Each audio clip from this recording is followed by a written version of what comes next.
You ask Tiger to solve. This deals with linear equations with one unknown. The final result is c equals 5/2. Let's solve it step by step. Group all constants on the right side of the equation. Add 15 to both sides. Simplify the arithmetic.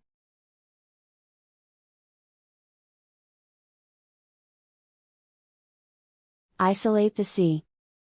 Divide both sides by 6.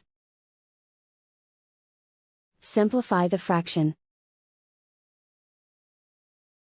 Find the greatest common factor of the numerator and denominator. Factor out and cancel the greatest common factor. And so the final result is c equals 5/2.